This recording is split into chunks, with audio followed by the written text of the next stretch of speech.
5 বছর পর নিজের মৃত স্বামীকে জীবিত দেখে থমকে গেল নিহিরা। তাও যে সে রূপে নয়, একেবারে নেভির ক্যাপ্টেন রূপে দেখে। চট্টগ্রাম নেভাল বার্থের অফিসার্স ম্যাচ আর্জ আলোয় ঝলমল করছে। নৌবাহিনীর বার্ষিক গালা ডিনার, সমুদ্রের নোনা বাতাস আর দামি পারফিউমের গ্রান মিলেমিশে এক অদ্ভুত আভিজাত্য তৈরি করেছে চারদিকে। নিহিরা মেহজাবিন তার সাদা জামদানি শাড়ির আঁচলটা ঠিক করে বারান্দার এক কোণে এসে দাঁড়ালো। সমুদ্রের গর্জন শোনা যাচ্ছে দূর থেকে। এই শব্দটা এক সময় তার খুব প্রিয় ছিল, কিন্তু গত 5টি বছর এই গর্জন তার কাছে যন্ত্রণার প্রতিধ্বনি ছাড়া আর কিছুই নয়। 5 বছর, ঠিক 5টা বছর কেটে গেছে এই নীল জলরাশির শহরে তার পা রাখা হয়নি। যে শহর তাকে একসময় দুহাত ভরে ভালোবাসা দিয়েছিল, সেই শহরই তাকে নিঃস্ব করে দিয়েছিল এক নিমেষে। 5 বছর আগে এই সমুদ্রই তার কাছ থেকে সব কেড়ে নিয়েছিল। বঙ্গোপসাগরের উত্তাল ঢেউয়ের মাঝে নিখোঁজ হয়ে গিয়েছিল লেফটেন্যান্ট কমান্ডার আরিশমান জাবেদের সেই ছোট টহল জাহাজটি। দীর্ঘ 6 মাস খোঁজাখুঁজির পর যখন আরিশমানের ইউনিফর্মের একটি অংশ আর তার নেমপ্লেটটা পাওয়া গেল, নৌবাহিনী তাকে অ্যাকুশন ইন ডিউটিতে মৃত্যু ঘোষণা করল। নিহিরার সাজানো বাগানটা সেই যে ঝড়ল, তারপর তার জীবনে আর বসন্ত আসেনি। সে বেঁচে ছিল এক জীবন্ত লাশের মতো। প্রতি রাতে তাহাজ্জুদের নামাজে সিজদায় গিয়ে সে আল্লাহর কাছে শুধু একটা কথাই বলতো, হে আল্লাহ, তুমি তো অসম্ভবকে সম্ভব করতে পারো। আমার আরিশমানকে কি একবার ফিরিয়ে দেওয়া যায় না? নিহিরা, তুমি এখানে একা দাঁড়িয়ে। পিছন থেকে আরিশমানের বড় ভাই কমোডর আসিফের কণ্ঠস্বর শুনে নিহিরা একটু হাসার চেষ্টা করল। আসিফ এখনও তাকে নিজের বোনের মতো আগলে রাখেন। নিহিরার বাবা মা মারা যাওয়ার পর আরিশমানের পরিবারই ছিল তার সব। আরিশমান চলে যাওয়ার পর আসিফ আর তার স্ত্রী নিরিহাকে আগলে রেখেছেন। না ভাইয়া, এমনি সমুদ্রের বাতাসটা দেখছিলাম। নিরিহা মৃদু স্বরে বলল, তার কণ্ঠে ক্লান্তির ছাপ স্পষ্ট। আজকের রাতটা আমাদের জন্য খুব গর্বের নিহিরা। গত কয়েক বছর ধরে সমুদ্র সীমার চোরাচালান আর জলস্রোতের দাপট বেড়ে গিয়েছিল, কিন্তু গত 1 বছরে একজন অফিসার পুরো দৃশ্যপট বদলে দিয়েছেন। আজ তাকে বিশেষভাবে সম্মতি করা হবে। চলো ভেতরে চলো, অন্তত আজকের দিনটা একটু হাসি মুখে কাটাও, আসিফ সান্ত্বনার সুরে বললেন। নিহিরা অনিচ্ছা সত্ত্বেও ভেতরে ঢুকলো। হলরুমের মাঝখানে বিশাল এক মঞ্চ, নৌবাহিনী প্রধান স্বয়ং সেখানে উপস্থিত। চারদিকে অফিসারদের সাদা ইউনিফর্মের ছড়াছড়ি। নিরিহা এক কোণে চুপচাপ দাঁড়িয়ে রইল। তার মনে পড়ে গেছে 5 বছর আগের সেই দিনটিতে, যেদিন আরিশমান তাকে কপালে চুমু খেয়ে বলেছিল, নিহি, এবার ফিরে এসে আমরা রাঙামাটি যাব, পাহাড়ের চূড়ায় বসে একসাথে আজান শুনব। হঠাৎ মাইকে ঘোষণা হলো, এবারে আমি মঞ্চে দেখে নিচ্ছি যার অদম্য সাহসিকতা এবং রণকৌশলে আমাদের ব্লু ইকোনমি আজ সুরক্ষিত। Captain Arishman Javed, commanding officer, BNS Aparajoy. নিরিহার কানের পর্দা যেন ফেটে গেল। আরিশমান জাবেদ, এই নামটা তো গত 5 বছর ধরে তার প্রতিটি প্রার্থনাই ছিল, কিন্তু নামের আগে ক্যাপ্টেন পদবী কেন? আরিশমান তো ছিল লেফটেন্যান্ট কমান্ডার। নিহিরা ভাবল হয়তো একই নামের অন্য কেউ হবে, কিন্তু মনের গভীরে একটা বিদ্যুৎ খেলে গেল। মঞ্চের বাঁ পাশ দিয়ে একজন দীর্ঘদেহী পুরুষ হেঁটে এলেন, দবদবে সাদা ফুল হাতা নেভাল ইউনিফর্ম, কাঁধে ক্যাপ্টেনের 4টি সোনালি স্ট্রাইপ। সূর্যের আলোয় পড়ো তামাটে গায়ের রং, চোয়ালের হাড়গুলো আগের চেয়ে আরও বেশি ধারালো। তার হাঁটার ভঙ্গিতে এমন এক রাজকীয় আভিজাত্য যে পুরো হলরুম নিস্তব্ধ হয়ে গেল। মঞ্চের কৃত্রিম আলোয় তার গায়ের মেডেলগুলো ঝিলিক দিয়ে উঠছে। নিহিরা তার চোখ সরাতে পারছে না। তার হৃৎপিণ্ডের শব্দ সে নিজেই শুনতে পাচ্ছে। এ কি কোনো মতিভ্রম, নাকি 5 বছরের দীর্ঘ একাকী তাকে পাগল করে দিচ্ছে? এই তো সেই চওড়া কাঁধ, এই তো সেই গভীর চোখের চাহনি। কিন্তু আরিশমানের চোখে তো তাকে দেখলে প্রশান্তির নদী বইত। আর এই ক্যাপ্টেনের চোখের মণি যে পাথরের মতো শক্ত আর শীতল। পুরস্কার গ্রহণ শেষে আরিশমান যখন মঞ্চ থেকে নামলো, নিহিরা কোনো প্রোটোকল বা সৌজন্যের তোয়াক্কা না করে ভিড় ঠেলে সামনে এগিয়ে গেল। তার চোখ দিয়ে অনর্গল জল পড়ছে। সব নিয়ম নীতি আজ তুচ্ছ হয়ে গেছে তার কাছে। আরিশমান কণ্ঠস্বরটা কাঁপছিল নিহিরার। আরিশমান থামলো, ধীরে ধীরে ঘাড় ফেরালো নিহিরার দিকে। নিহিরা আশা করেছিল আরিশমান তাকে বিচলিত হয়ে জড়িয়ে ধরবে, হয়তো বলবে, নিহিরা আমি ফিরে এসেছি। হয়তো তার চোখের জল মুছে দিয়ে বলবে, আর কাঁদিস না নিহি পাগলি, আমি তো তোর কাছেই আছি। কিন্তু আরিশমানের চোখে কোনো চিনতে পারার আভা বা বিচলিত ভাব দেখা গেল না। সে অত্যন্ত অপরিচিতের মতো মুখ উচকে নিহিরার দিকে তাকালো। জি, আমাকে বলছেন? বাই দ্য ওয়ে, আপনি কে? আরিশমানের কণ্ঠস্বর গম্ভীর এবং অচেনা শোনালো নিহিরার কাছে। সেই কণ্ঠস্বর যা হাজার নাবিককে আদেশ দেয়, যে কণ্ঠে কোনো আবেগ নেই। নিহিরা স্তব্ধ হয়ে গেল। তার পায়ের তলার মেঝেটা যেন দুলতে শুরু করেছে। তুমি আমাকে চিনতে পারছো না? আমি নিহিরা, তোমার স্ত্রী। 5 বছর আগে বঙ্গোপসাগরের সেই অপারেশন, সেই ঝড়ের রাত তুমি আমাকে ছেড়ে চলে গিয়েছিলে। নিহিরা ডুকরে কেঁদে উঠল। আরিশমান শীতল হাসি হাসলো। সেই হাসিতে কোনো মমতা নেই, আছে এক ধরনের অবজ্ঞা। Miss or Mrs Nihira, I think আপনি ভুল করছেন। আমাকে হয়তো অন্য কারোর সাথে গুলিয়ে ফেলছেন। আমি 5 বছর আগে কোনো অপারেশনে ছিলাম না। আমি বিগত 4 বছর ধরে ইন্টারন্যাশনাল মেরিটাইম ফোর্সের সাথে লোহিত সাগরে ডেপুটেশনে ছিলাম। আমি গত মাসেই দেশে ফিরেছি। নিহিরার মাথায় যেন আকাশ ভেঙে পড়ল। এ কেমন কথা? নাম একই, আবার চেহারাও এক বিন্দু অমিল নেই, অথচ এই লোক বলছে অন্য কথা। পাশে এসে দাঁড়ালেন কমোডর আসিফ। তার চোখেও গভীর বিস্ময় এবং আতঙ্ক। তিনি নিজেও আরিশমানকে দেখে পাথর হয়ে গিয়েছিলেন। আরিশমান, তুমি কি সত্যি চিনতে পারছো না ওকে? ও নিরিহা, তোমার ছোটবেলা থেকে বড় হওয়া, তোমাদের বিয়ে। আসিফ এক প্রকার ধমকের সুরে বললেন, কিন্তু তার কণ্ঠস্বরও একটা অজানা ভয় কাজ করছে। আরিশমান এবার আসিফের দিকে তাকিয়ে স্যালুট দিল। তার প্রতিটি ভঙ্গ একদম নিখুঁত সামরিক অফিসারের মতো। স্যার, ব্যক্তিগত পরিচয়ের ক্ষেত্রে কোনো ভুল হচ্ছে বোধহয়। আমার সার্ভিসের রেকর্ডে আমি অবিবাহিত। আপনি চাইলে চেক করতে পারেন। অসম্ভব, আপনার ভাই আর আমার চেহারার কোনো মিল আছে, যার কারণে এই ভুল বোঝাবুঝি হচ্ছে। এক্সকিউজ মি বলেই সে অত্যন্ত সাবলীল ভঙ্গিতে ডিসকোস হাতে অন্য অফিসারদের ভিড়ে মিশে গেল। নিহিরা ফ্লোরে বসে পড়ল। তার চারপাশে হাসাহাসি আর গুঞ্জন শুরু হয়ে গেছে। কেউ কেউ বলছে হয়তো শখের আঘাতে মেয়েটা পাগল হয়ে গেছে। কেউ বলছে ক্যাপ্টেন আরিশমানের মতো একজন মেজাজি মানুষের সামনে এমন কথাটা উচিত হয়নি। নিহিরা কিছুই শুনতে পাচ্ছে না। তার মনে হলো যে বসন্তের অপেক্ষায় সে 5 বছর ধরে বেঁচেছিল, সেই বসন্ত আজ তার ক্যানভাসে রক্তাভ পলাশের বদলে 200 ছাই মেখে দিয়ে গেল। সে শুধু দেখলো আরিশমান দূরে দাঁড়িয়ে কোনো এক বিদেশি অতিথির সাথে হাসি মুখে কথা বলছে। তার বাঁ হাতের কবজিতে সেই পোড়া দাগটা স্পষ্ট দেখা যাচ্ছে, যা নিরিহাকে মনে করিয়ে দিচ্ছিল যে এই মানুষটাই তার আরিশমান।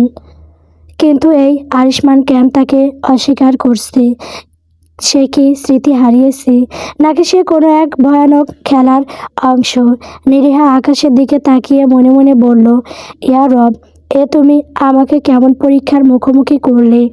আমার আরিশমান আমার সামনে দাঁড়িয়ে বলছে সে আমাকে চেনে না। আমি কি তবে নিজের অস্তিত্বকেই হারিয়ে ফেললাম? হলরুমের এসির ঠান্ডা বাতাসেও নিরিহার বুকটা ঠান্ডা করতে পারছে না। তার ভেতরে এখন এক জ্বলন্ত আগ্নেয়গিরি। সে হার মানবে না। যদি এই মানুষটা তার আরিশমান হয়ে থাকে, তবে নিরিহা তাকে আবার তার জীবনে ফিরিয়ে আনবে। আর যদি সে আরিশমান না হয়, তবে এই একই নামের হুবহু চেহারার মানুষটাকে কোথা থেকেই বা এলো সে? অফিসার্স ম্যাচের সেই ঝলমলে রাতটা নিরিহার জন্য এক বিভীষিকায় পরিণত হলো। আসিফ তাকে অনেক বুঝিয়ে বাসায় পাঠিয়ে দিলেও নিরিহার চোখের পাতা এক হলো না। সারা রাত সে ছটফট করলো, বিছানায় এপাশ ওপাশ করতে করতে বারবার তার কানে বাজতে লাগলো সেই কণ্ঠস্বর, আই থিঙ্ক আপনি ভুল করছেন। না, নিরিহা ভুল করতে পারে না। যে মানুষের শরীরের গঠন, কণ্ঠের ওঠানামা আর গায়ের ঘ্রাণ সে নিজের আত্মার সাথে মিশে রয়েছে, তাকে চিনতে ভুল করা অসম্ভব। পরদিন সকালেই নিরিহা তার পুরনো জেদ ফিরে পেল। সে কোনো সাধারণ মেয়ে নয়, সে একজন নেভাল অফিসারের স্ত্রী ছিল এবং নিজে উচ্চ শিক্ষিত। সে জানে এই দুয়াশা কাটাতে হলে তাকে সঠিক তথ্য খুঁজে বের করতে হবে। এই জন্য আবার তাকে নেভাল হেডকোয়ার্টারে যেতে হবে। সকাল 9টা বাজতেই সে হাজির হলো নেভাল হেডকোয়ার্টারে। আসিফ ভাইয়ের রেফারেন্স ব্যবহার করে সে সোজা চলে গেল অ্যাডমিনিস্ট্রেটিভ ইউনিয়নে। তার ভাগ্য ভালো ছিল যে সেখানে দায়িত্বরত অফিসার আরিশ খানের পূর্ব পরিচিত ছিল। সালাম নিহিরা ভাবি, আপনি এখানে হঠাৎ? লেফটেন্যান্ট কমান্ডার ফাহিম অবাক হয়ে জানতে চাইল। নিহিরা তার গলার স্বর স্বাভাবিক রাখার চেষ্টা করে বলল, ফাহিম, আমি ক্যাপ্টেন আরিশমান জাভেদের ফাইলটা একবার দেখতে চাই। কাল রাতে ওনাকে দেখলাম, কিন্তু উনি বলছেন উনি আমাদের আরিশমান নয়। আমার খুব খটকা লাগছে। ফাহিম কিছুটা ইতস্ত করে বলল, ভাবি, এটা তো ক্লাসিফাইড ফাইল, কিন্তু আপনার জন্য আমি শুধু বেসিক ইনফরমেশনগুলো বলতে পারি। ক্যাপ্টেন আরিশমান জাভেদ গত মাসেই লোহিত সাগরে লেপুটেশন শেষ করে দেশে ফিরেছেন। তার সার্ভিস রেকর্ড বলেছে তিনি একজন তুখর অফিসার, কিন্তু তার ব্যাকগ্রাউন্ড কিছুটা জটিল। 5 বছর আগের কোনো রেকর্ডে তার সাথে আমাদের আরিশমান স্যারের কোনো লিঙ্কস আমি পাচ্ছি না। তার পার্সোনাল লাইফ সম্পর্কে লেখা আছে। নিরিহা উদ্গ্রীব হয়ে প্রশ্ন করল, তিনি অবিবাহিত, তার ফাইলে কোনো স্ত্রীর নাম নেই, আর সবচেয়ে বড় কথা ভাবি, তার মেডিকেল রিপোর্টে কোনো মেমোরি লসের উল্লেখ নেই। তিনি সম্পূর্ণ সুস্থ এবং অত্যন্ত শার্প মেমোরির অধিকারী। ফাহিম ফাইলটা বন্ধ করতে করতে বলল। নিহিরা স্তব্ধ হয়ে বসে রইল। যদি তার স্মৃতিভ্রম না হয়ে থাকে তবে সে কেন এমন করছে? নিহিরা আর সেখানে সময় নষ্ট না করে সরাসরি চলে গেল চট্টগ্রাম পোর্টের সেই জেটিতে, যেখানে বিএনএস অপরাজয় নংরং বাজার মতো দাঁড়িয়ে আছে বিশাল এক যুদ্ধজাহাজ। তার গায়ে ধূসর রঙের প্রলেপ, যেন এক দুর্ভেদ্য দেওয়াল। জেটির গেটে তাকে আটকানো হলো। একজন সিভিলিয়ান নারী হিসেবে জাহাজে ঢোকা নিষেধ। নিরিহা হাল ছাড়ল না। সে পকেট থেকে তার বিয়ের সেই পুরনো আংটিটা বের করলো, যা আরিশমান তাকে দিয়েছিল। সে ডিউটি অফিসারকে বলল, ক্যাপ্টেন আরিশমানকে বলুন নিহিরা মেহজাবিন দেখা করতে এসেছে। তিনি যদি দেখা না করেন আমি এখান থেকে নড়ব না। মিনিট 10 পর ডিউটি অফিসার ফিরে এসে স্যালুট দিয়ে বলল, ম্যাম, স্যার আপনাকে তার কেবিনে আসার অনুমতি দিয়েছেন। প্লিজ আমার সাথে আসুন। বিশাল জাহাজের গোলক ধাঁধা পেরিয়ে নিহিরা যখন ক্যাপ্টেনের কেবিনের সামনে দাঁড়ালো, তার বুকটা ধড়ফড় করছিল। ভেতরে ঢুকেই সে দেখল আরিশমান একটি বিশাল ম্যাপের ওপর ঝুঁকে আছে। পরনে হাফ হাতা নেভাল শার্ট, যেখান দিয়ে তার সুতাম হাতের পেশিগুলো স্পষ্ট দেখা যাচ্ছে। আপনি বেশ নাছোড়বান্দা, মিসেস মেহজাবিন। আরিশমান মুখ না তুলে বলল, তার গলায় সেই আগের রাতের মতোই শীতলতা। নিরিহা কেবিনের দরজাটা বন্ধ করে দিল। তারপর ধীর পায়ে তার টেবিলের সামনে গিয়ে দাঁড়ালো। আরিশমান, অভিনয়টা বন্ধ করো। আমি জানি তুমি কে। তোমার হাতের ওই ডাকটা, তোমার কথা বলার ভঙ্গি, সব আমি চিনি। কেন এমন করছো? কেন বলছো তুমি অবিবাহিত? আমাদের সেই ছোট বাসাটা, আমাদের সেই হাজারো স্বপ্ন, সব কিছু কি তুমি এক নিমেষে ভুলে গেলে? আরিশমান এবার সোজা হয়ে দাঁড়ালো। তার উচ্চতা আর ব্যক্তিত্ব নিরিহাকে কিছুটা থমকে দিল।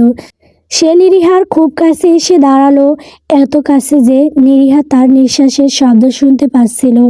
আরিশমানের চোখের মণি দুটো যেন আগুনের গোলার মতো জ্বলছে। আপনি কি জানেন আপনি কার সাথে কথা বলছেন? আমি একজন সার্ভিসিং ক্যাপ্টেন। আমার বিরুদ্ধে আপনার এই অভিযোগগুলো কোর্ট মার্শাল পর্যন্ত গড়াতে পারে।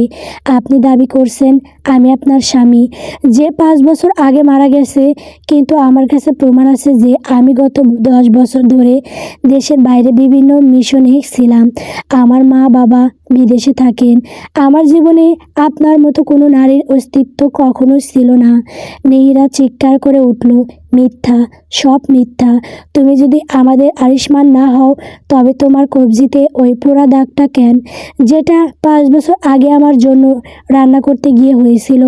আয়ুষ্মান তার হাতের কবজিটা দেখলো, তারপর এক অদ্ভুত হাসি হাসলো। এই দাগ, এটা 3 বছর আগে সোমালি জলদস্যুদের সাথে এক অপারেশনের সময় বুলেটের স্প্লিন্টারে হয়েছিল। আপনার কাম্পলিক গল্পের সাথে আমার জীবনে কোনো মিল নেই। নেহিরা তার হাত ধরার চেষ্টা করলো, কিন্তু আয়ুষ্মান ঝটকা দিয়ে সরিয়ে দিল। ডোন্ট টাচ মি, স্পষ্ট করবেন না আমাকে, প্রোটোকল বজায় রাখুন। আপনি শিক্ষিত নারী হয়ে কেন পাগলামি করছেন? হতে পারে আপনার স্বামী আর আমার চেহারায় অদ্ভুত মিল আছে, কিন্তু তার মানে এই নয় যে আমি আপনার সেই মৃত্যু স্বামী। পৃথিবীটা অনেক বড় মিসেস মেহজাবিন, এখানে হুবহু একই রকম মানুষ থাকতেই পারে। নিরীহ তার চোখের পানি মুছে বলল, ইসলামে মিথ্যা বলা মহাপাপ। আয়ুষ্মান, তুমি কি একবারও তোমার রবের কথা চিন্তা করছো না? তুমি আমাদের পুরো পরিবারকে আমাকে জ্যান্ত কবর দিয়ে দিলে। যদি তুমি সত্যি অন্য কেউ হও, তবে আমার চোখের দিকে তাকিয়ে বলো যে তুমি আমাকে চেনো না। আমার চোখের গভীরে তাকাও আয়ুষ্মান। আয়ুষ্মান স্থির হয়ে দাঁড়ালো। কয়েক সেকেন্ডের জন্য তার চোখের সেই বরফ যেন কিছুটা গলে গেল। একটা শঙ্খ কম্পন কি তার ঠোঁটে দেখা দিল। নিরীহা ভাবল, এই তো তার আয়ুষ্মান ফিরে এসছে। কিন্তু পরক্ষণেই আয়ুষ্মান আবার সেই পাথরের মতো কঠিন হয়ে গেল। আমি আপনার চোখের দিকে তাকিয়েই বলছি, আমি আপনাকে চিনি না। I don't know you. আর দয়া করে আমার জাহাজে এসে এই নাটক করবেন না। এরপর যদি আপনি আমাকে বিরক্ত করেন, তবে আমি আইনগত ব্যবস্থা নিতে বাধ্য হব। আয়ুষ্মান ইন্টা রকমে চাপ দিয়ে অত্যন্ত কর্কশ্বরে বলল, অ্যাসকর্ট ম্যান আউট ইমিডিয়েটলি। নিরীহা স্তব্ধ হয়ে আয়ুষ্মানের দিকে তাকিয়ে রইল। তার চোখের সামনে দাঁড়িয়ে থাকা এই মানুষটা যেন এক জীবন্ত হিমশোল।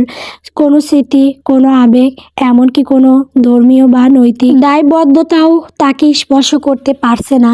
আয়ুষ্মান অত্যন্ত নিস্পৃহভাবে আবার তার ম্যাপের ওপর ঝুঁকে পড়ল, যেন নিহিরা নামের কেউ সে ঘরে উপস্থিত নেই। এই চরম অপেক্ষা নিরীহার বুকের ভেতরটা দুমড়ে মুচড়ে দিচ্ছিল। নিরীহা যখন কেবিন থেকে বেরিয়ে জাহাজের ডেক দিয়ে হেঁটে যাচ্ছিল, তখন নৌসেনাদের কৌতূহলী দৃষ্টি তার দিকে ছিল। তার পা কাঁপছিল, মনে হচ্ছিল এখনই হয়তো সে আছড়ে পড়বে এই পাথরে মেঝের ওপর। কিন্তু পরক্ষণে সে নিজেকে শক্ত করল।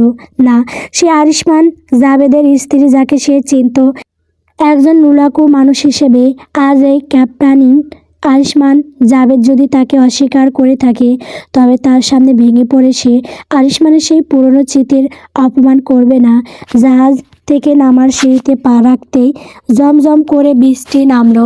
সমুদ্রের নোনা বাতাস আর বৃষ্টির ঝাপটায় তার সাদা শাড়িটা ভিজে গায়ের সাথে সেঁটে যাচ্ছে। নেহিরা একবারও পিছনে ফিরে তাকালো না।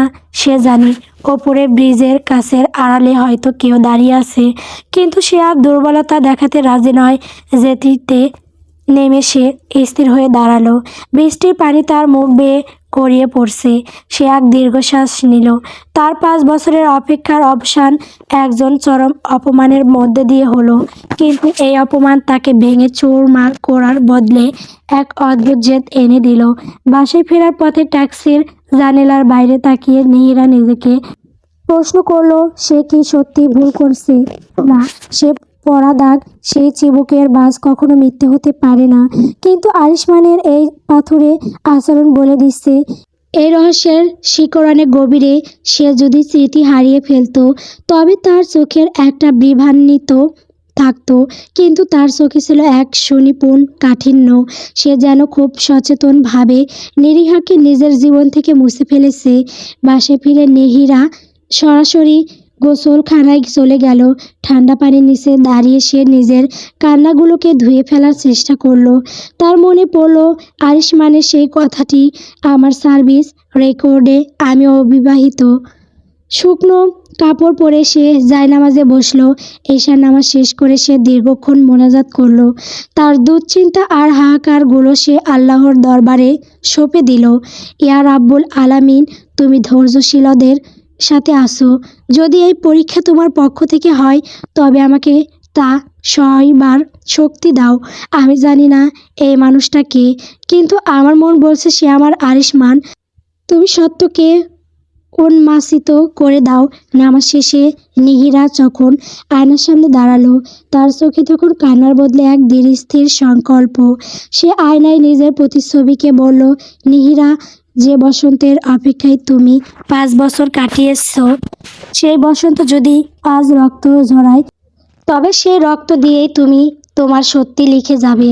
আরিশমান জাভেদ যদি মনে করে সে আমাকে তাড়িয়ে দিয়ে জয়ী হয়েছে, তবে সে ভুল ভাবছে। আমি তার এই নতুন পরিচয় দেওয়াল ভেঙে সত্যটা বের করেই আনবো। সে পুরনো ডায়েরিটা বের করলো। সেখানে আরিশমানের সেই পুরনো ল্যাম্পপ্লেটটা রাখা আছে। সেটির উপর হাত রেখে নিহিরা বিড়বিড়িয়ে বলল, তুমি আমায় চেনো না বলেছ আরিশমান, কিন্তু আমি তোমাকে চিনি। আর এই চেনাই হবে আমার শক্তি। তুমি নৌবাহিনীর ক্যাপ্টেন হতে পারো, কিন্তু আমি সেই নারী যে তোমাকে নিজের আত্মার চেয়েও বেশি ভালোবেসেছিল। লড়াইটা এখন সমান সমান হবে। বাইরে তখন বৃষ্টির বেগ বেড়েছে। সমুদ্রের ঢেউগুলো পাগলের মতো আছড়ে পড়ছে উপকূলে। সেই অন্ধকারের মাঝে বিএনএস অপরাজয় জাহাজটি এক রহস্যময় দুর্গের মতো দাঁড়িয়ে আছে। আর নিহিরা মেহজাবিন তার একলা ঘরে বসে বুনছে এক নতুন যুদ্ধের নীল নকশা, যে যুদ্ধে অস্ত্র নয়, জয় হবে সত্য আর হারানো ভালোবাসা। বৃষ্টির তেজ কিছুটা কমে এলেও চট্টগ্রামের আকাশ এখনো ভারাক্রান্ত হয়ে আছে।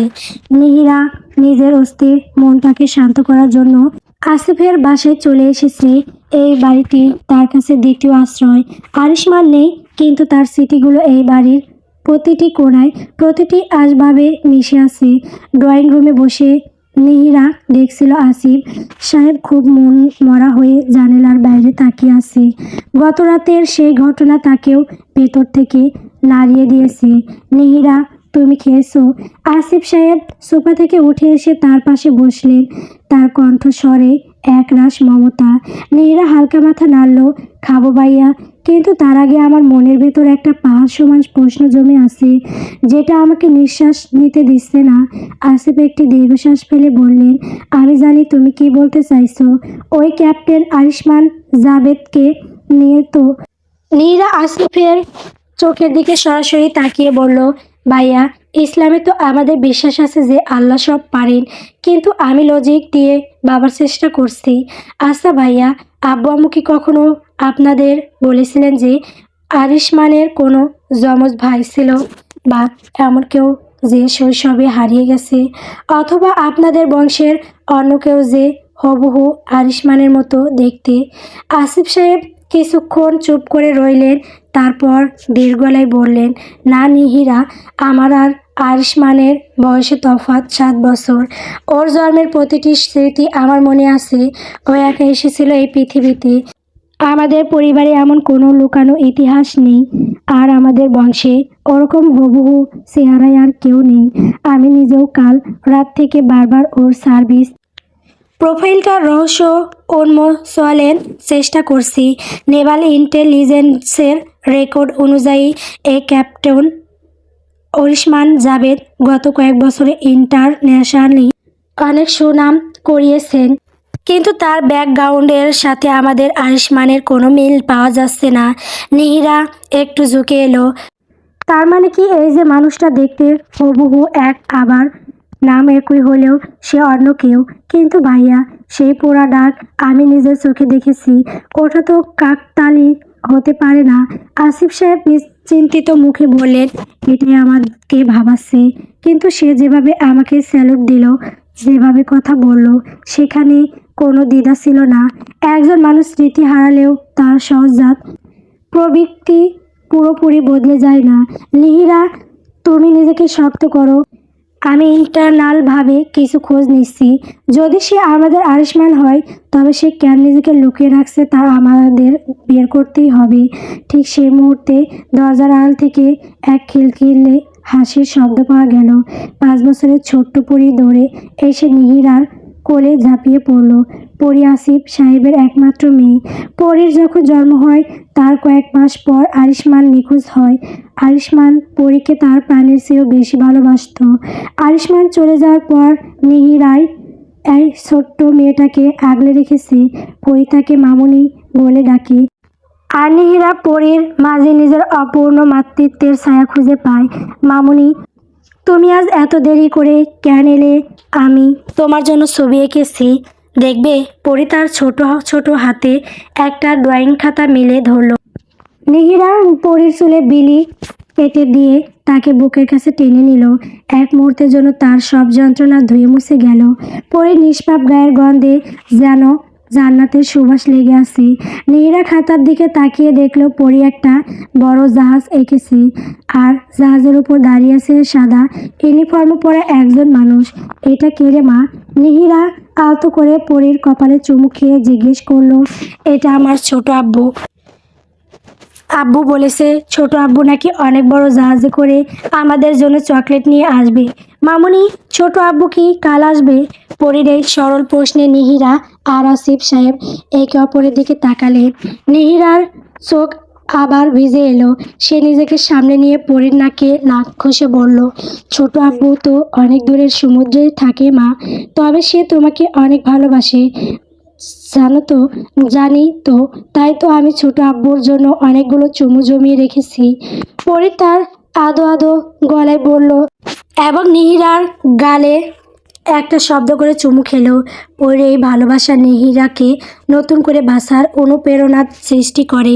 সে ভাবল, আয়ুষ্মান যদি সত্যি জীবিত থাকে এবং এই ক্যাপ্টেনই যদি সে হয়, তবে সে পরীর মতো এই ছোট্ট শিশুকেও কি ভুলে গেল? সে কি পারবে এই ছোট মেয়েটার তাকে নিয়ে মনের আশা পূরণ করতে? আসিফ সাহেবের স্ত্রী মালিহা ট্রে হাতে ঘুরে ঢুকলেন। অনেক হয়েছে চাষি বাস্তির গপ্প, এবার সবাই ডাইনিং টেবিলে চলো। আমি নিহিরার পছন্দের ইলিশ মাছ ভাজা আর বোনা খিচুড়ি করেছি। খাবার টেবিলে বসেও নিহিরার মনটা বারবার সেই জাহাজের ডেক এ ফিরে যাচ্ছিল। আয়ুষ্মান আজ তাকে অস্বীকার করেছে, তাকে তাড়িয়ে দিয়েছে, কিন্তু এই পরিটানে, এই পরিবারের টানে কি সে ফিরে আসবে না? নিহিরা মনে মনে এক কঠিন সিদ্ধান্ত নিল। সে সরাসরি কোনো লড়াইয়ে যাবে না। সে আয়ুষ্মানের এই নতুন পরিচয়ের আড়ালে থাকা মানুষটাকে পর্যবেক্ষণ করবে। সে দেখতে চায় ক্যাপ্টেন আয়ুষ্মানের এই কঠিন বর্মের ভেতরে কোথাও কি যে সেই পুরনো আয়ুষ্মানের একটা স্পন্দনও অবশিষ্ট নেই। রাতের বেলা যখন নিহিরা পরীর পাশে শুয়ে তাকে ঘুম পাড়াচ্ছিল, তখন জানালা দিয়ে আসা বাতাসের ঝাপটায় তার মনে হলো বসন্তের এই বাতাস যেন তাকে কিছু একটা বলতে চাইছে। 5 বছর আগের সেই বসন্ত তাকে রিক্ত করেছিল, আর 5 বছর পরের এই বসন্ত তাকে এক দাদার সামনে দাঁড় করিয়ে দিয়েছে। কিন্তু নিহিরা আজ আর একা নয়। তার সাথে আছে আসিফ ভাইয়ের ভরসা আর পরে নিষ্পাপ ভালোবাসা। সে বিড়বিড়িয়ে বলল, আয়ুষ্মান, তুমি যে মিথ্যার দেওয়ালি তোলো না কেন, আমার ভালোবাসার কাছে তোমাকে একদিন হার মানতেই হবে। এখন শুধু সময়ের অপেক্ষা। বঙ্গোপসাগরের গভীর নীল জলরাশিতে এক উত্তেজনাকর পরিস্থিতি সৃষ্টি হয়েছে। বিএনএস অপরাজয় এর কমান্ডিং ব্রিজটি এখন পিনপিতন নিস্তব্ধতা। শুধু রাডার স্ক্রিনের মৃদু শব্দ আর কম্পিউটারের যাত্রী গুঞ্জনের শব্দ শোনা যাচ্ছে। ক্যাপ্টেন আয়ুষ্মান জাভেদ তার সেই চিরচেনা পাথুরে দৃষ্টি নিয়ে ম্যাপের ওপর ঝুঁকে আছেন। তার পরনে এখন কাজের সুবিধার জন্য নেভি ব্লু কমব্যাট ইউনিফর্মও। স্যার, টার্গেট এখন আমাদের থেকে মাত্র 20 নটিক্যাল মাইল দূরে।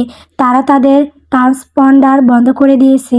নেভিগেশন অফিসারের কণ্ঠে উত্তেজনার আভাস। আয়ুষ্মান সোজা হয়ে দাঁড়ালেন। তার তীক্ষ্ণ চোখ দুটো যেন অন্ধকারের ওপরেও দেখতে পাচ্ছে। ইন্টেলিজেন্স রিপোর্ট অনুযায়ী একটি বড় আন্তর্জাতিক চোরাচালানকারী চক্র বঙ্গোপসাগরের এই রুট ব্যবহার করে অত্যাধুনিক মারণাস্ত্র পাচার করছে। তাদের জাহাজটি সাধারণ মাছ ধরার ট্রলারের ছদ্মবেশে থাকলেও আসলে সেটি একটি দ্রুতগতির শক্তিশালী ভেসেল। পুরো জাহাজকে একশ স্টেশন অ্যালার্ট দিন, কোনো আলো যেন বাইরে না যায়। আমরা তাদের রাডারের আড়ালে থেকে অ্যাপ্রোচ করব। আরিশমানের কণ্ঠস্বর নিরেট ইস্পাতের মতো শক্ত। কিন্তু স্যার, ওরা যদি টের পায়, আমাদের কাছে খবর আছে ওদের জাহাজে একটি শিপ মিসাইলও থাকতে পারে। সেকেন্ড ইন কমান্ড কিছুটা দ্বিধা নিয়ে বললেন। আরিশমান একটা শীতল হাসি হাসলেন। ওরা ভাবছে আমরা তাদের ওপর সরাসরি আক্রমণ করব, কিন্তু আমরা সেটা করব না। আমরা তাদের ব্লাইন্ড স্পট ব্যবহার করব। মাস্টার, জাহাজের গতি বাড়িয়ে 25 নট নিয়ে যান এবং কোর্স পরিবর্তন করে দক্ষিণ পূর্বে নিন। আমরা সমুদ্রের ঢেউয়ের আড়ালে গা ঢাকা দেব। সমুদ্রের বিশাল বিশাল ঢেউ যখন জাহাজের গায়ে আছড়ে পড়ছে, আরিশমান তখন অত্যন্ত শান্তভাবে দাবার চালের মতো তার পরিবর্তী পদক্ষেপ সাজাচ্ছেন। তিনি জানেন চোরাচালানকারীরা এখন সাগরের এই শান্ত এলাকাটি পার হওয়ার জন্য উদগ্রীব। তিনি জাহাজটিকে এমনভাবে পজিশন করলেন যাতে চাঁদ যখন মেঘের আড়ালে যাবে, ঠিক তখনই তারা টার্গেটের একদম কাছে পৌঁছে যাবে। হঠাৎ রাডারের দুটো ছোট্ট সিগন্যাল ভেসে উঠল। চোরা চালানকারী জাহাজের সাথে আরও দুটি দ্রুতগতির স্পিড বোট যোগ দিয়েছে। পরিস্থিতি এখন আরও জটিল স্যার। ওরা ফায়ার শুরু করেছে। জাহাজের ব্রিজে ঝাঁকুনি লাগলো। শক্তপক্ষ থেকে ভারী মেশিন গান এবং আরপিজি ছোঁয়া হচ্ছে। নৌসেনারা পাল্টা জবাব দেওয়ার জন্য প্রস্তুত, কিন্তু আরিশমান হাতে তুলে তাদের থামালেন। এখনই নয়, এদের গুলি খরচ করতে দিন। ওদের ধারণা আমরা ভয় পেয়ে পিছিয়ে যাব। গানারি অফিসার, আপনার লক্ষ্য যেন একদম নিখুঁত হয়। যখন আমি বলবো ঠিক তখনই আমাদের প্রধান কামান থেকে একটা ওয়ার্নিং শট দেবেন তাদের ঠিক সামনে, কিন্তু মূল লক্ষ্য হবে তাদের প্রোপেলার। আমি ওদের জাহাজ ডুবিয়ে প্রমাণ নষ্ট করতে চাই না, আমি ওদের জীবন্ত ধরতে চাই। গোলাগুলির শব্দে সমুদ্রের শান্ত পরিবেশ নরকে পরিণত হলো। আরিশমান ব্রিজের সামনের কাছে আড়ালে দাঁড়িয়ে অবিচল। একটি গোলা তার জাহাজের খুব কাছে এসে পড়ল, পানি ছিটকে এসে ভিজিয়ে দিল কাছ। কিন্তু আরিশমানের চোখের পলকও পড়ল না। এই ভয়ঙ্কর পরিস্থিতির মাঝেই তার বুদ্ধিমত্তা কাজ করছে সবচেয়ে দ্রুত। নাও ফায়ার! আরিশমানের আদেশ বজ্রপাতের মতো শোনালো। বিএনএস অপরাজয় এর প্রধান কামান থেকে একটি অগ্নি গালক বেরিয়ে গেল। সমুদ্রের বুকে এক বিশাল জলস্তম্ভ সৃষ্টি হলো শত্রুপক্ষের জাহাজের ঠিক কয়েক গজ সামনে। এই অভাবনীয় প্রেসিশন দেখে শত্রুরা কিংকর্তব্য বিমূঢ় হয়ে গেল। ঠিক সেই মুহূর্তেই আরিশমান তার মাস্টার স্ট্রোক খেললেন। তিনি জাহাজের শক্তিশালী সার্চলাইটগুলো সব একসাথে জ্বালিয়ে দিলেন। সেকেন্ডের মধ্যে শত্রুরা অন্ধ হয়ে গেল সেই তীব্র আলোয়। বোর্ডিং টিম রেডি করো, হেলিকপ্টার লঞ্চ করুন। আরিশমানের নির্দেশে জাহাজের ডেক থেকে নেভাল স্পেশাল ফোর্সের কমান্ডাররা দ্রুত মুভ করলো। মাত্র 20 মিনিটের মধ্যে আরিশমানের সুচারু রণকৌশলে কোনো প্রাণহানি ছাড়াই আন্তর্জাতিক চোরাচালানকারীদের সেই বিশাল জাহাজটি নিয়ন্ত্রণে চলে এলো। বিপুল পরিমাণ মারণাস্ত্র এবং ড্রাগস জব্দ করা হলো। এটি কেবল একটি অপারেশন ছিল না, এটি ছিল বুদ্ধিমত্তা আর সাহসের এক অনন্য প্রদর্শনী। অপারেশন শেষ করে আরিশমান যখন ব্রিজে ফিরে এলেন, তার কপালে সামান্য ঘাম। তিনি তার ইউনিফর্মের হাতটা কিছুটা গুটিয়ে নিলেন। তার কবজি সেই পোড়া দাগটা ঘামে চকচক করছে। সেই দিকে তাকিয়ে তার চোখ দুটো এক মুহূর্তের জন্য খুব বিষণ্ণ হয়ে উঠল। যে মানুষটা একটু আগে কয়েকশো সেনাকে কমান্ড দিয়ে একটি অসম্ভব মিশন সফল করেছেন। তার বুকের ভেতরে সেই নিপীড়িত কণে যেন অন্য কেউ হাহাকার করে উঠল। তিনি পকেট থেকে একটি ছোট কুরআন শরীফ বের করলেন। মিশন সফল হওয়ার পর এটাই তার প্রথম কাজ, আল্লাহর প্রতি কৃতজ্ঞতা জানানো।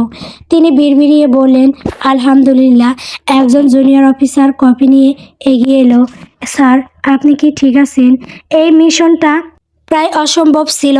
আরিশমান কফির কাপে চুমুক দিয়ে জানালার ওপারে অন্ধকারের দিকে তাকালেন, যেখানে সমুদ্র আর আকাশ একাকার হয়ে গেছে।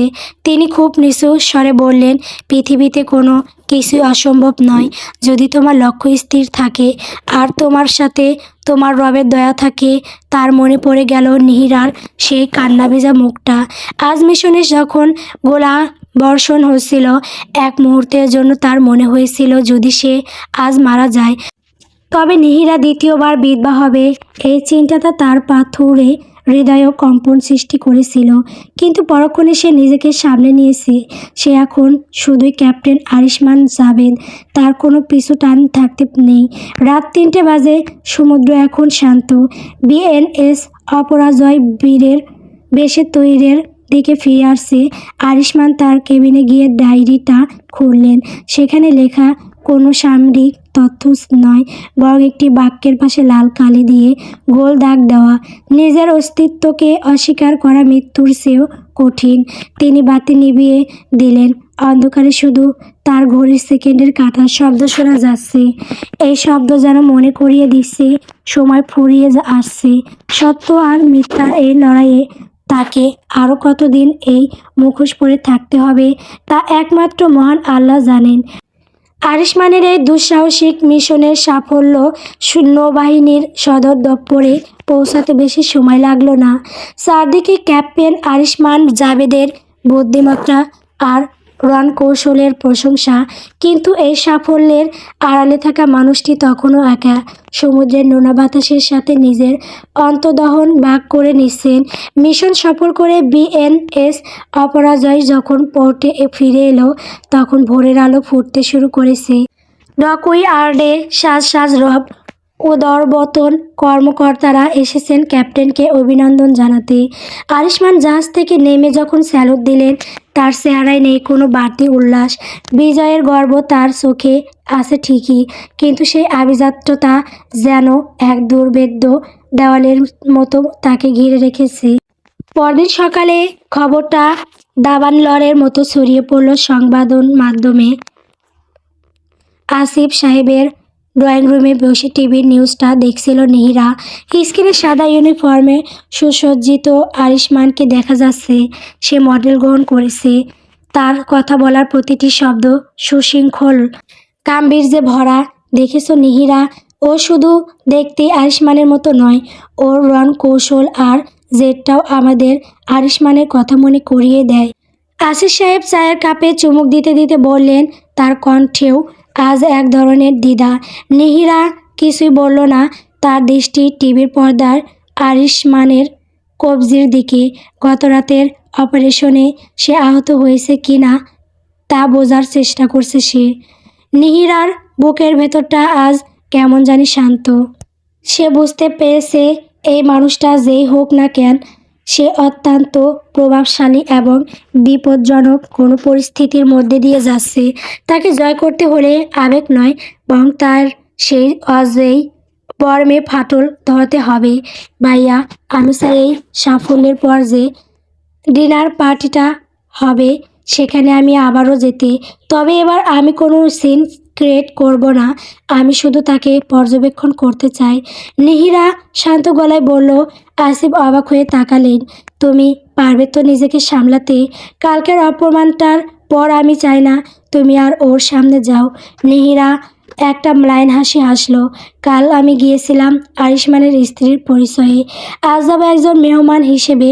আমি দেখতে চাই যে মানুষটা সমুদ্রের দুঃসুদ্ধের বুদ্ধিতে হারিয়ে দিতে পারে, সে আমার মতো এক সাধারণ নারীর বুদ্ধির কাছে কতক্ষণ নিজেকে লুকিয়ে রাখতে পারে। রাত 8টা, চট্টগ্রাম নেভাল ক্লাবে আজ আবারও উৎসবের আমেজ। আরিশমানকে কেন্দ্র করেই আজকের আয়োজন। তিনি আজ ম্যাচ জ্যাকেট পরেছেন, যাতে তাকে আরও বেশি রাজকীয় দেখাচ্ছে।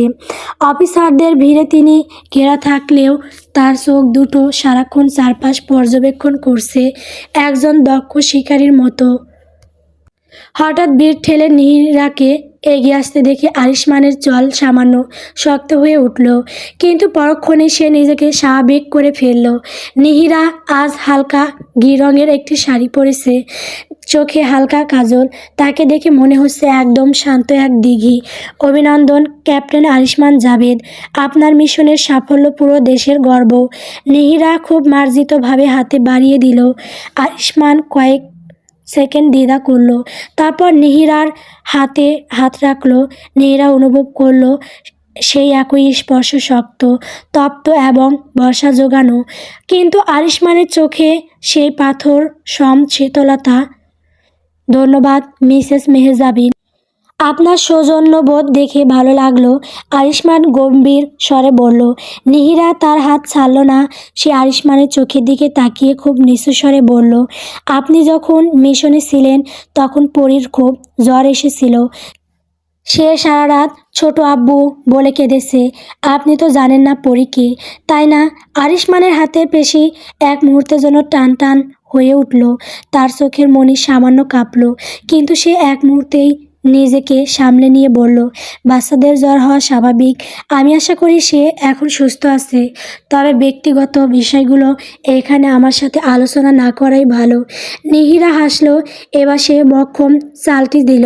সে তার ব্যাগ থেকে একটা ছোট রূপোর চাবি বের করলো। এই চাবিটা আমাদের সেই পুরনো ফ্ল্যাটের, যেখানে আমরা 5 বছর আগে থাকতাম। আমি জানি আপনি বলবেন আপনি আমাকে চেনেন না, কিন্তু কাল রাত 3:15 যখন আপনার অপারেশন শেষ হলো, ঠিক সেই সময় ওই ফ্ল্যাটের ডাইনিং রুমে দেওয়ালে থাকা আপনার বড় ঘড়িটা থেমে গেছে। কাকতালীয়, তাই না?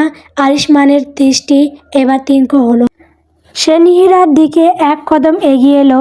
আপনি কি আমাকে ভয় দেখানোর চেষ্টা করছেন, নাকি আমার উপর নজরদারি করছেন? ভয় দেখানোর সাহস আমার নেই ক্যাপ্টেন। আমি শুধু আপনাকে মনে করিয়ে দিতে এসেছি যে প্রকৃতি সবসময় সত্যের সাক্ষী থাকে। আপনি নিজেকে আমার আরিশমান জাভেদ হিসেবে অস্বীকার করতে পারেন, কিন্তু আপনার হৃদস্পন্দন কি আপনাকে অস্বীকার করতে দিচ্ছে? নিহিরা দেখল আরিশমানের কপালে এক ফোঁটা ঘাম দেখা দিয়েছে। এসির ঠান্ডা ঘরেও সে যেন কিছুটা অস্বস্তি বোধ করছে। আরিশমান কোনো কথা না বলে গ্লাসটা টেবিলের ওপর রাখলো এবং দ্রুত গতিতে ব্যালকনির দিকে চলে গেল। নিহিরা সেখান থেকে নড়ল না। সে বিড় করে বলল, আরিশমান, আপনি আমাকে এড়িয়ে যাচ্ছেন না, বরং আপনি নিজেই পালিয়ে যাচ্ছেন। এটাই নিহিরার প্রথম জয়। সে আসিফের দিকে তাকিয়ে ইশারায় বলল সে ঠিক আছে। বেলকনিতে দাঁড়িয়ে আরিশমান সমুদ্রের দিকে তাকিয়ে ঘন ঘন নিঃশ্বাস নিচ্ছে। তার কানে বাজছে নিহিরার কথাগুলো। পরীর খুব জ্বর এসেছিল, তার চোখ ভিজে আসছে। সে জানে সে যদি এখন নিহিরার সামনে দাঁড়ায়, তবে তার 5 বছরের সাধনা, তার এই গোপন মিশন সব ধূলিসাৎ হয়ে যাবে। সে পকেট থেকে নিজের ফোনের স্ক্রিন অন করলো। সেখানে ওয়েলপেপারে নিহিরা আর পরীর একটা ঝাপসা ছবি দেখা যাচ্ছে, যা সে লুকিয়ে তুলেছিল। তিনি বিড়বিড়িয়ে বললেন, মা পরী, ক্ষমা করিস আমাকে। তোদের এই কষ্ট আমি সইছি যাতে তোরা সারা জীবন নিরাপদে থাকতে পারিস। আর নিহিরা, তুমি কেন এত জেদ করছো? তুমি কি জানো না তোমার এই ভালোবাসা তোমাকে মৃত্যুর মুখে ঠেলে দিতে পারে? ঠিক তখনই আরিশমানের ওয়াকিটকিতে একটা মেসেজ এলো, স্যার, টার্গেট মুভ করছে, আমাদের এখনই পজিশন নিতে হবে। আরিশমান মুহূর্তের তার আবেগ ঝেড়ে ফেলে দিলেন। তিনি চোখ মুছে আবার সেই পাথুরে ক্যাপ্টেনে রূপান্তরিত হলেন।